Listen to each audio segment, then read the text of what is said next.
ಮಹಾರಾಷ್ಟ್ರದಲ್ಲಿ ಮಳೆ ಬಂದ್ರೆ ಕರುನಾಡಲ್ಲಿ ನೆರೆ ಉಂಟಾಗುತ್ತೆ ಅನ್ನುವಂತಹ ಪರಿಸ್ಥಿತಿ. ಇದಕ್ಕೆ ಚಿಕ್ಕೋಡಿ ಉದಾಹರಣೆ ಅಂತಾನೆ ಹೇಳಬೇಕು. ಅಲ್ಲಿ ಸಪ್ತಸಾಗರ ಗ್ರಾಮ ಏನಿದೆ ಅದು ನಡುಗಡ್ಡೆ ಆಗಿಬಿಟ್ಟಿದೆ. ಸಂಪೂರ್ಣ ಮಳೆಯಿಂದಾಗಿ ಆವೃತವಾಗಿದೆ, ಸಂಪರ್ಕ ಕಡಿತ ಆಗಿದೆ, ಹಾಗಾಗಿ ನಡುಗಡ್ಡೆ ಆಗಿದೆ. ಬೆಳಗಾವಿ ಜಿಲ್ಲೆ ಅಥಣಿ ತಾಲೂಕಿನ ಸಪ್ತಸಾಗರ ಗ್ರಾಮ, ಸಪ್ತಸಾಗರದ 200ಕ್ಕೂ ಅಧಿಕ ಮನೆಗಳಿಗೆ ನೀರು ನುಗ್ಗಿದೆ. ಮಳೆಯ ಅವಾಂತರಗಳಾದರೂ ಕೂಡ ಇನ್ನೂ ಕೂಡ ಅಲ್ಲಿ ಅಧಿಕಾರಿಗಳು ಎಚ್ಚೆತ್ತುಕೊಂಡಿಲ್ಲ. ಏನೂ ಸಹಾಯ ಅಷ್ಟಾಗಿ ಸಿಗ್ತಾ ಇಲ್ಲ ಜನಗಳಿಗೆ ಅಂತ ಹೇಳಲಾಗ್ತಾ ಇದೆ. ಎಷ್ಟರ ಮಟ್ಟಿಗೆ ಅಗತ್ಯ ಇದೆಯೋ ಅಷ್ಟರ ಮಟ್ಟಿಗಿನ ಸಹಾಯ ಸಿಗ್ತಾ ಇಲ್ಲ. ಬೆಳಗಾವಿ ಜಿಲ್ಲೆ ಅಥಣಿ ತಾಲೂಕಿನ ಅಧಿಕಾರಿಗಳು ಹಾಗೂ ಸಚಿವರುಗಳು ಗಮನಿಸಬೇಕು, ಶಾಸಕರು ಗಮನಿಸಬೇಕು. ಅಲ್ಲಿ ಜನಕ್ಕೆ ಸಹಾಯ ಸಿಗ್ತಾ ಇಲ್ಲ. ಸಪ್ತಸಾಗರ ಗ್ರಾಮ ಸಂಪೂರ್ಣ ನಡುಗಡ್ಡೆ ಆಗಿದೆ, ಸಂಪರ್ಕ ಸಾಧ್ಯ ಆಗ್ತಾ ಇಲ್ಲ. ಅವ್ರಿಗೆ ಊಟ ತಿಂಡಿ ಇರ್ಬೋದು, ಮೂಲಭೂತ ಸೌಕರ್ಯಗಳಿರ್ಬೋದು, ಅಥವಾ ಏನಾದರೂ ಆರೋಗ್ಯ ತಪ್ಪಿದ್ರೆ ಸಹಾಯದ ಅಗತ್ಯ ಇದೆ. ಕಳೆದ 20 ದಿನಗಳಿಂದ ಮಹಾರಾಷ್ಟ್ರ ಹಾಗೂ ಪಶ್ಚಿಮ ಘಟ್ಟಗಳಲ್ಲಿ ರಣಭೀಕರ ಮಳೆ ಆಗ್ತಾ ಇರುವಂಥದ್ದು. ಈ ಹಿನ್ನೆಲೆಯಲ್ಲಿ ಗಡಿ ಭಾಗದಲ್ಲಿರ್ತಕ್ಕಂತಹ ಚಿಕ್ಕೋಡಿ ಉಪವಿಭಾಗದ ನದಿಗಳು ಅಪಾಯ ಮಟ್ಟವನ್ನು ಮೀರಿ ಹರಿತಾ ಇದೆ. ಸದ್ಯ ನಾನಿವಾಗ ಅಥಣಿ ತಾಲೂಕಿನ ಸಪ್ತಸಾಗರ ಊರಲ್ಲಿ ನಾನಿದ್ದೀನಿ. ಅಂತಂದರೆ ಈ ಊರು ಯಾವ ರೀತಿಯಾದಂತಹ ಭೀಕರತೆಯನ್ನು ಕಾಣ್ತಾ ಇದೆ ಅಂತಂದರೆ, ಈ ಊರನ್ನು ಸಂಪೂರ್ಣವಾಗಿ ನಡುಗಡ್ಡೆ ಆಗಿರುವಂಥದ್ದು. ಅಂದರೆ ಈ ಊರಿಗೆ ನಡುವೆ ಈ ರೋಡು ಹಾದು ಹೋಗಿರೋದ್ರಿಂದ, ಕೃಷ್ಣಾ ನದಿ ಎರಡೂ ಥರ ನಡುವೆ ಹಾದು ಹೋಗಿರೋದ್ರಿಂದ ಸಂಪೂರ್ಣವಾಗಿ ಜನಸಂಪರ್ಕ ಕಡಿತಗೊಂಡಿರುವಂಥದ್ದು. ಆ ಕಡೆಯಿಂದ ಜನ ಈ ಕಡೆಗೆ ಬರೋ ಹಾಗಿಲ್ಲ, ಈ ಕಡೆ ಇದ್ದಂತಹ ಜನ ಆ ಕಡೆಗೆ ಬರೋ ಹಾಗಿಲ್ಲ. ನದಿ ಯಾವ ಮಟ್ಟದಲ್ಲಿ ಹರಿತಾ ಇದೆ, ಯಾವ ರೀತಿಯಾದಂತಹ ಭೀಕರತೆಯನ್ನು ಉಂಟಾಗಿದೆ ಅನ್ನೋದನ್ನು ದೃಶ್ಯಾವಳಿ ಮುಖಾಂತರ ನಾನು ನಿಮಗೆ ತೋರಿಸುವ ಒಂದು ಸಣ್ಣ ಪ್ರಯತ್ನ ಮಾಡ್ತಾ ಇದ್ದೀನಿ. ಸದ್ಯ ನಾನಿವಾಗ ಸಪ್ತಸಾಗರ ಊರಲ್ಲಿರುವಂಥದ್ದು. ನೀವು ಮನೆಗಳಲ್ಲೂ ಸಹ ನೋಡ್ತಾ ಇರ್ಬೋದು. ಅಂತಂದರೆ ಸುಮಾರು 150ರಿಂದ 200 ಮನೆಗಳು ಸಂಪೂರ್ಣವಾಗಿ ಜಲಾವೃತವಾಗಿರುವಂಥದ್ದು. ಯಾವುದೇ ರೀತಿಯಾದಂತಹ ಅಂದರೆ ಈಗಾಗಲೇ ಜಿಲ್ಲಾಡಳಿತ ಆಗಿರ್ಬೋದು ಅಥವಾ ತಾಲೂಕು ಆಡಳಿತದಿಂದ ಆಗಿರ್ಬೋದು ಗಂಜಿ ಕೇಂದ್ರಗಳನ್ನು ಓಪನ್ ಮಾಡಿ, ಕಾಳಜಿ ಕೇಂದ್ರಗಳನ್ನು ಓಪನ್ ಮಾಡಿ ಅವರಿಗೆ ಬೇಕಾಗುವಂತಹ ಅಗತ್ಯ ವಸ್ತುಗಳನ್ನು ಸಹ ಏನು ತಾಲೂಕು ಆಡಳಿತದಿಂದ ಪೂರೈಕೆ ಮಾಡ್ತಾ ಇರುವಂಥದ್ದು. ಆದರೂ ಸಹ ಎಲ್ಲೋ ಒಂದೊಂದು ಕಡೆಗಳಲ್ಲಿ ಸಹ ಇನ್ನು ಕೆಲವೊಂದಿಷ್ಟು ಸಮಸ್ಯೆಗಳು ಸಹ ಆಗ್ತಾ ಇರ್ಬೋದು. ನೀವು ನೋಡ್ತಾ ಇರ್ಬೋದು ದೃಶ್ಯಗಳಲ್ಲಿ ಸಹ ಆ ಕಡೆಗೆ ಕೆಲವೊಂದಿಷ್ಟು ಜನ ಯುವಕರು ಸಹ ನಿಂತಿರುವಂಥದ್ದು. ಅಂತಂದರೆ ಮಳೆ ಬಂದು ಈ ರೀತಿಯಾದಂಥ ಯಾವುದೇ ಕೆಲಸ ಕಾರ್ಯಗಳು ಇಲ್ಲದೇ ಇರೋದರಿಂದ ಏನಂತಂದರೆ ನದಿಯಲ್ಲಿ ಕೆಲವೊಂದಿಷ್ಟು ಆಟೋಟೋಪ್ಗಳನ್ನಾಗಿರ್ಬೋದು ಅಥವಾ ಗಾಡಿ ತೊಳೆಯೋದನ್ನಾಗಿ ಮಾಡ್ತಾ ಇರ್ಬೋದು. ಇನ್ನು ನಿಮಗೆ ನಾನು ಇಲ್ಲಿ ಯಾವ ರೀತಿಯಾದಂತಹ ಗದ್ದೆಗಳಲ್ಲಿ ನೀರು ಹೋಗಿದೆ ಅನ್ನೋದನ್ನು ಸಹ ತೋರಿಸುವ ಸಣ್ಣ ಪ್ರಯತ್ನ ಮಾಡ್ತಾ ಇದ್ದೀನಿ. ಅಂತಂದರೆ ಅಥಣಿ ಆಗಿರ್ಬೋದು, ಕಾಗವಾಡ ಆಗಿರ್ಬೋದು, ಚಿಕ್ಕೋಡಿ ಆಗಿರ್ಬೋದು, ಈ ಭಾಗದ ರೈತರು ಹೆಚ್ಚಾಗಿ ಕಬ್ಬು ಬೆಳೆಯನ್ನು ನೆಚ್ಕೊಂಡಿರುವಂಥದ್ದು. ಕಬ್ಬು ಬೆಳೆ ಸುಮಾರು 1 ವರ್ಷಗಳಲ್ಲಿ ಕಬ್ಬು ಬೆಳೆ ಬರುತ್ತೆ. ಆದರೆ ನೀವು ನೋಡ್ಬೋದು ಈ ಭಾಗದ ರೈತರು ಒಂದು ಸಮಯದಲ್ಲಿ ನಮಗೆ ಮಳೆ ಆಗ್ತಾ ಇಲ್ಲ, ನಮ್ಮ ಮುಂದಿನ ಜೀವನ ಹೇಗಪ್ಪ ಅಂತ ತಲೆ ಮೇಲೆ ಕೈ ಹೊತ್ತು ಆಕಾಶದೆಡೆಗೆ ನೋಡ್ತಾ ಇದ್ದರು. ಆದರೆ ಸದ್ಯ ನೀರು ಯಾವ ಮಟ್ಟಿಗೆ ಒಂದು ಅವಾಂತರಗಳನ್ನು ಸೃಷ್ಟಿ ಮಾಡಿದೆ ಅಂತಂದರೆ, ಕೈಗೆ ಬಂದಂತಹ ತುತ್ತು ಬಾಯಿಗೆ ಬರದಂತಹ ಪರಿಸ್ಥಿತಿ ಉಂಟಾಗಿರುವುದು. ಸೊ ಒಟ್ಟಾರೆಯಾಗಿ ಹೇಳ್ಬೇಕಂತಂದರೆ ಏನು, ಪಶ್ಚಿಮ ಘಟ್ಟಗಳಲ್ಲಿ ಬೀಳ್ತಕ್ಕಂತಹ ರಣಭೀಕರ ಮಳೆಗೆ ಗಡಿ ಭಾಗದ ಜನರು ಸಂಪೂರ್ಣವಾಗಿ ತತ್ತರವಾಗಿರುವಂಥದ್ದು. ಸಂಜು ಅರ್ಬವಿ, ರಿಪಬ್ಲಿಕ್ ಕನ್ನಡ, ಚಿಕ್ಕೋಡಿ. ಮಹಾರಾಷ್ಟ್ರದಲ್ಲಿ ಮಳೆ ಬಂದ್ರೆ ಕರುನಾಡಲ್ಲಿ ನೆರೆ ಉಂಟಾಗುತ್ತೆ ಅನ್ನುವಂತಹ ಪರಿಸ್ಥಿತಿ. ಇದಕ್ಕೆ ಚಿಕ್ಕೋಡಿ ಉದಾಹರಣೆ ಅಂತಾನೆ ಹೇಳಬೇಕು. ಅಲ್ಲಿ ಸಪ್ತಸಾಗರ ಗ್ರಾಮ ಏನಿದೆ ಅದು ನಡುಗಡ್ಡೆ ಆಗಿಬಿಟ್ಟಿದೆ. ಸಂಪೂರ್ಣ ಮಳೆಯಿಂದಾಗಿ ಆವೃತವಾಗಿದೆ, ಸಂಪರ್ಕ ಕಡಿತ ಆಗಿದೆ, ಹಾಗಾಗಿ ನಡುಗಡ್ಡೆ ಆಗಿದೆ. ಬೆಳಗಾವಿ ಜಿಲ್ಲೆ ಅಥಣಿ ತಾಲೂಕಿನ ಸಪ್ತಸಾಗರ ಗ್ರಾಮ, ಸಪ್ತಸಾಗರದ 200ಕ್ಕೂ ಅಧಿಕ ಮನೆಗಳಿಗೆ ನೀರು ನುಗ್ಗಿದೆ. ಮಳೆಯ ಅವಾಂತರಗಳಾದರೂ ಕೂಡ ಇನ್ನೂ ಕೂಡ ಅಲ್ಲಿ ಅಧಿಕಾರಿಗಳು ಎಚ್ಚೆತ್ತುಕೊಂಡಿಲ್ಲ. ಏನೂ ಸಹಾಯ ಅಷ್ಟಾಗಿ ಸಿಗ್ತಾ ಇಲ್ಲ ಜನಗಳಿಗೆ ಅಂತ ಹೇಳಲಾಗ್ತಾ ಇದೆ. ಎಷ್ಟರ ಮಟ್ಟಿಗೆ ಅಗತ್ಯ ಇದೆಯೋ ಅಷ್ಟರ ಮಟ್ಟಿಗಿನ ಸಹಾಯ ಸಿಗ್ತಾ ಇಲ್ಲ. ಬೆಳಗಾವಿ ಜಿಲ್ಲೆ ಅಥಣಿ ತಾಲೂಕಿನ ಅಧಿಕಾರಿಗಳು ಹಾಗೂ ಸಚಿವರುಗಳು ಗಮನಿಸಬೇಕು, ಶಾಸಕರು ಗಮನಿಸಬೇಕು. ಅಲ್ಲಿ ಜನಕ್ಕೆ ಸಹಾಯ ಸಿಗ್ತಾ ಇಲ್ಲ.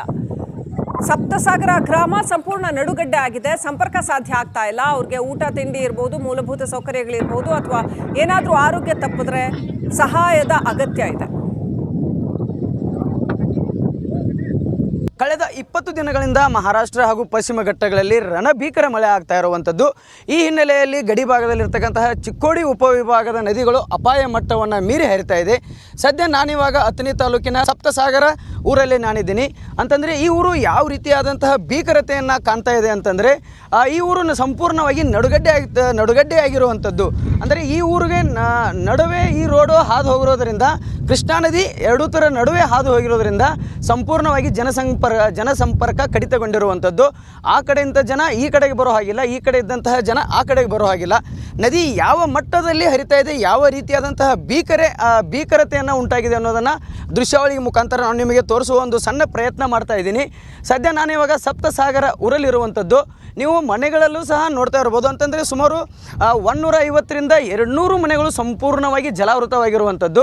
ಯಾವುದೇ ರೀತಿಯಾದಂತಹ ಅಂದರೆ ಈಗಾಗಲೇ ಜಿಲ್ಲಾಡಳಿತ ಆಗಿರ್ಬೋದು ಅಥವಾ ತಾಲೂಕು ಆಡಳಿತದಿಂದ ಆಗಿರ್ಬೋದು ಗಂಜಿ ಕೇಂದ್ರಗಳನ್ನು ಓಪನ್ ಮಾಡಿ, ಕಾಳಜಿ ಕೇಂದ್ರಗಳನ್ನು ಓಪನ್ ಮಾಡಿ ಅವರಿಗೆ ಬೇಕಾಗುವಂತಹ ಅಗತ್ಯ ವಸ್ತುಗಳನ್ನು ಸಹ ಏನು ತಾಲೂಕು ಆಡಳಿತದಿಂದ ಪೂರೈಕೆ ಮಾಡ್ತಾ ಇರುವಂಥದ್ದು.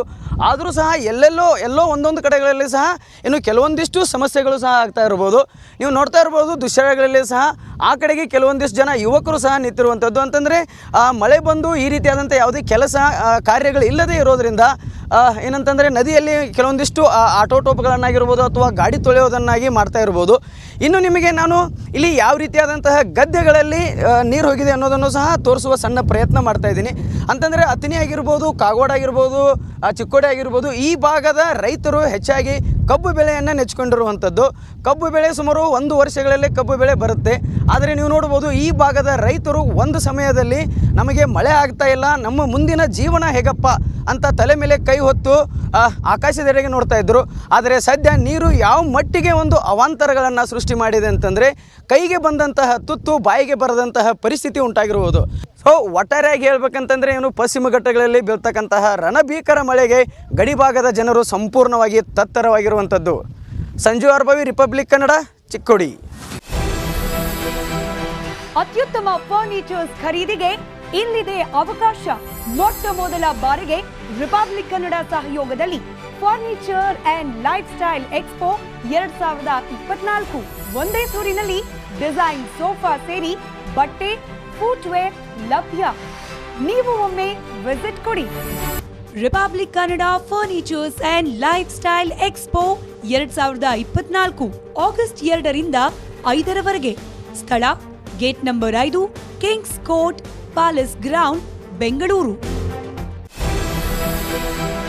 ಅತ್ಯುತ್ತಮ ಫರ್ನಿಚರ್ಸ್ ಖರೀದಿಗೆ ಇಲ್ಲಿದೆ ಅವಕಾಶ. ಮೊಟ್ಟ ಮೊದಲ ಬಾರಿಗೆ ರಿಪಬ್ಲಿಕ್ ಕನ್ನಡ ಸಹಯೋಗದಲ್ಲಿ furniture and life style expo 2024 ಒಂದೇ ಸೂರಿನಲ್ಲಿ ಡಿಸೈನ್ ಸೋಫಾ ಸೇರಿ ಬಟ್ಟೆ, ಫುಟ್ವೇರ್ ಲಭ್ಯ. ನೀವು ಒಮ್ಮೆ ವಿಸಿಟ್ ಕೊಡಿ. Republic Kannada furnitures and life style expo 2024 August 2ರಿಂದ 5ರವರೆಗೆ. ಸ್ಥಳ gate number 5, Kings court, palace ground, Bengaluru. ಅತ್ಯುತ್ತಮ ಫರ್ನಿಚರ್ಸ್ ಖರೀದಿಗೆ ಇಲ್ಲಿದೆ ಅವಕಾಶ. ಮೊಟ್ಟ ಮೊದಲ ಬಾರಿಗೆ ರಿಪಬ್ಲಿಕ್ ಕನ್ನಡ ಸಹಯೋಗದಲ್ಲಿ furniture and life style expo 2024 ಒಂದೇ ಸೂರಿನಲ್ಲಿ ಡಿಸೈನ್ ಸೋಫಾ ಸೇರಿ ಬಟ್ಟೆ, ಫುಟ್ವೇರ್ ಲಭ್ಯ. ನೀವು ಒಮ್ಮೆ ವಿಸಿಟ್ ಕೊಡಿ.